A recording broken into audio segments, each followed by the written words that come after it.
सलाम, नमस्ते, सत श्री अकाल। मैं हूं रजा और आप देख रहे हैं रजा ग्राफी का वॉर अपडेट, जो कि यूक्रेन और रूस के बीच में जंग चल रही है उसके बारे में सारी बारीक बारीक अपडेट आपको हम दे रहे हैं। अब इस रिपोर्ट की सबसे बड़ी खबर जान लीजिए बहुत कम वक्त में। आपको बता दूं कि यह बात बिल्कुल साफ हो गई है कि जंग नहीं रुकेगी। रूस की तरफ से न हमले कम हो रहे हैं और यूक्रेन की तरफ से कोई नरमी भी नहीं बढ़ती जा रही है।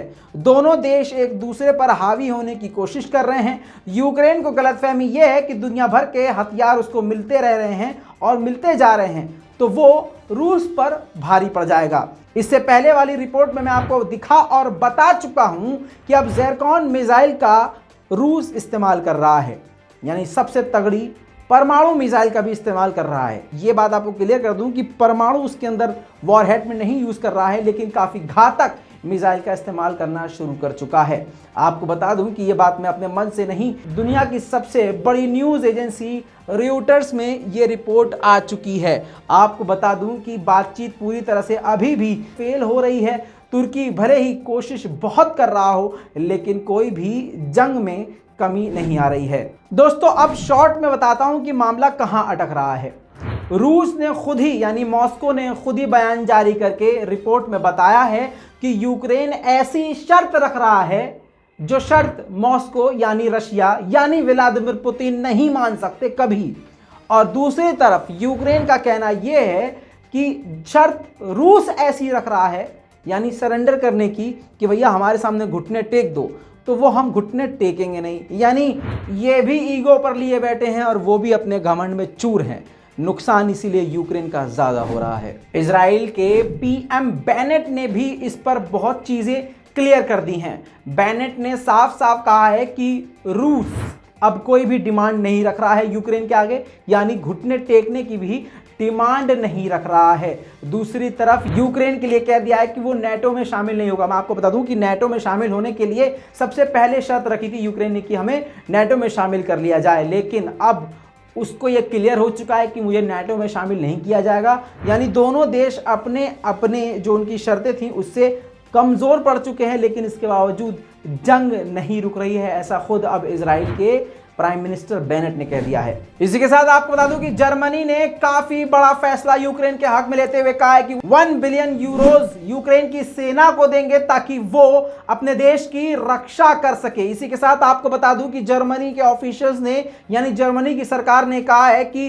रूस सिविलियंस, स्कूल, हॉस्पिटल, इन सभी को तबाह कर रहा है, जो कि वॉर क्राइम है, जिसके खिलाफ हम यूक्रेन के साथ खड़े हुए हैं।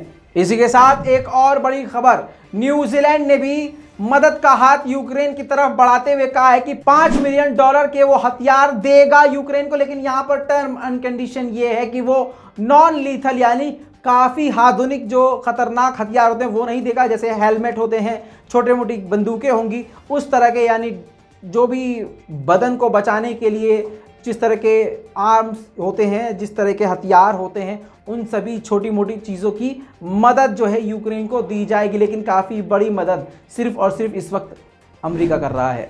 आपको बता दूं कि न्यूजीलैंड ने $6 मिलियन ह्यूमैनिटेरियन एड ऑलरेडी पहुंचा दी है। इसके अलावा जानकारी के मुताबिक 4 मिलियन लोगों ने यूक्रेन अभी तक छोड़ दिया है। दोस्तों, इसी के साथ रूस ने अपने हमलों को तेज कर दिया है। जानकारी के मुताबिक जो अभी नई जानकारी है कि समुद्र से हमला शुरू कर दिया है, यानी युद्धपोत का भी इस्तेमाल रूस शुरू कर चुका है। और जानकारी के मुताबिक मंडे की सुबह एक साथ 20 अलग अलग शहरों से धमाके की आवाज आई है। ओडेसा एक जगह है यूक्रेन के अंदर, सीधा अटैक युद्धपोत के द्वारा रूस वहां पर कर रहा है, जिससे काफी बड़ी बर्बादी यूक्रेन में हो रही है। दोस्तों, रूस ने मारियोपोल के पूरे शहर को बुरी तरह से घेर लिया है और मारियोपोल पर जबरदस्त बमबारी जारी है। आज सुबह भी जोरदार बमबारी के बाद मारियोपोल का हाल क्या हो गया, इस तस्वीर में देख लीजिए।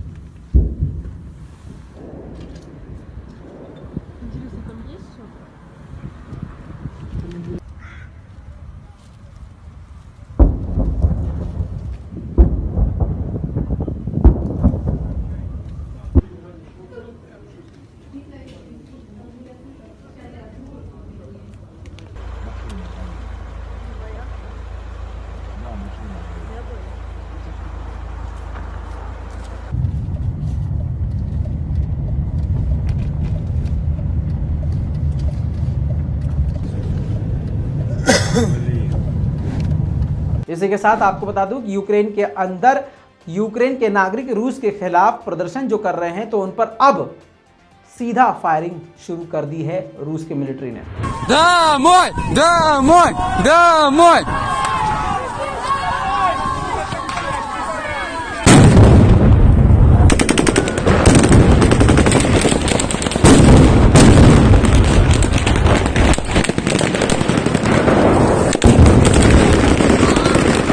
Куда бегут? Куда? Пиздец!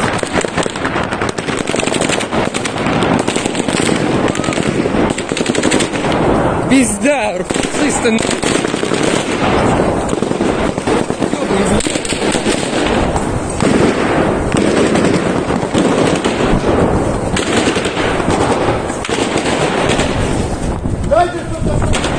Пидорасы, блядь!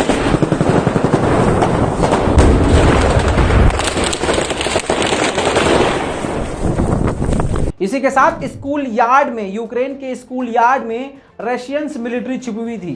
आपको बता दूं यूक्रेन के एयर डिफेंस सिस्टम ने और तो और ड्रोन्स ने उनको तबाह कर दिया।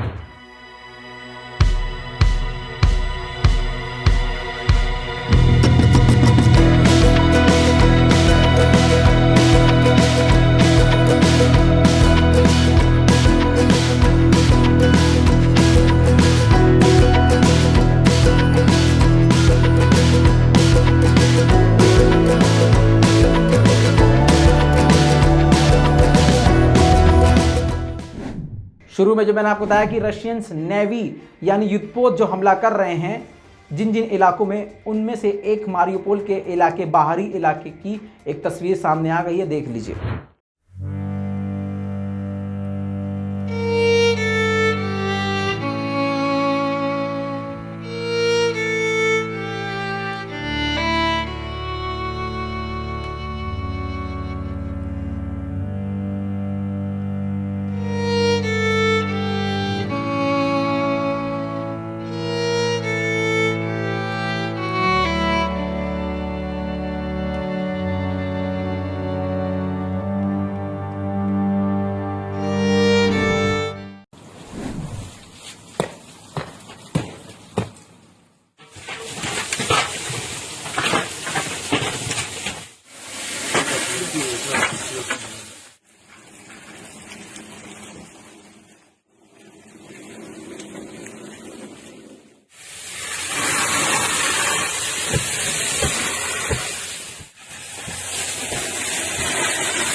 इतना ही नहीं, सुपरमार्केट पर भी और उसके आसपास भी रूस दनादन मिसाइल और रॉकेट और मोर्टार बरसा रहा है। एक सीसीटीवी फुटेज से यह बात बिल्कुल साबित होती है कि एक सुपरमार्केट में सैकड़ों लोग खड़े थे और उनके पास ही आके बम गिरता है।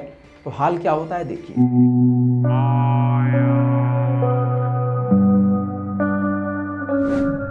दोस्तों, सुमी के इलाके में रूस की जबरदस्त बमबारी के बाद वहां की फैक्ट्री से अमोनिया गैस जो है लीक होने लगी, जिसकी वजह से 5 किलोमीटर से 6 किलोमीटर तक के इलाके को यूक्रेन की मिलिट्री को खाली करवाना पड़ गया।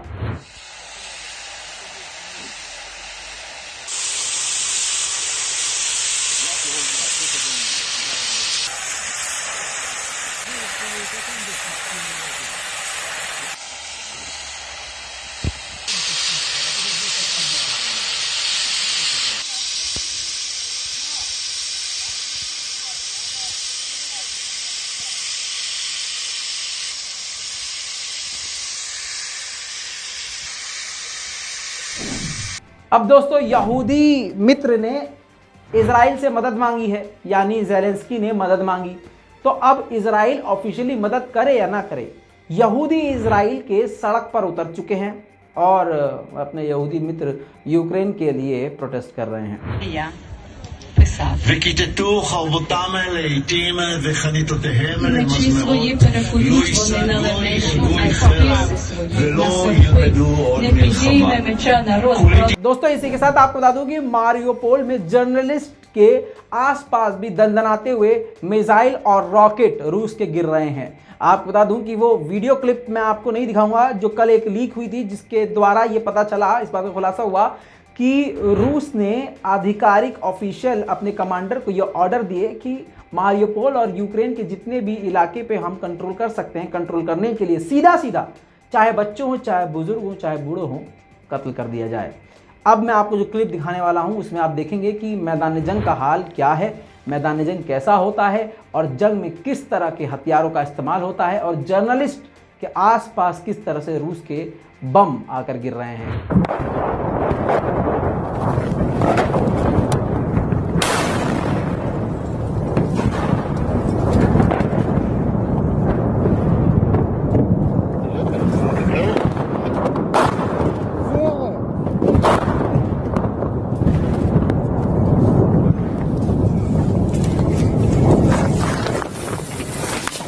Я поняла, почему заставилась. दोस्तों इसी के साथ आपको बता दूं कि गाजा के अंदर जो लोग रहते हैं वो रूस को पूरी तरह से सपोर्ट कर रहे हैं। तस्वीरों में आप देख सकते हैं और यहां पर आपको बता दूं कि रूस को सपोर्ट करने के लिए Z का साइन इस्तेमाल किया जा रहा है। जी हां, अगर आपको भी रूस को सपोर्ट करना है तो बिना कुछ बोले आप Z के सिग्नेचर से Z बनाकर ये दिखा सकते हैं कि आप रूस की तरफ हैं। गाजा के लोगों ने सड़कों पर उतरकर रूस का समर्थन दिखाया। इसके अलावा बहुत सारी कंट्रीज़ हैं, फिलिस्तीन के लोग भी पूरी तरह से गाजा के लोग और फिलिस्तीन के लोग एक ही मानते हैं। आप मैं बता दूं, जबकि गाजा जो है वो समुद्र के दूसरी तरफ, फिलिस्तीन इस तरफ है। तो यानी गाजा और फिलिस्तीन और इसके अलावा सीरिया, यमन, ये सभी वो कंट्रीज हैं जो पूरी तरह से समर्थन में यहाँ के लोग उतरे हुए हैं रूस के। इसी के साथ सुमी के इलाके में जोरदार तरीके से अपने टैंकों को रूस के सैनिक तेजी से घुसाते हुए बड़ी तबाही मचा रहे हैं। और टैंकों पर आप ध्यान दीजिएगा, Z का सिग्नेचर है, यानी Z का साइन है। ये Z का साइन से ही पता चल जाएगा कि ये रूस के टैंक हैं। देखिए,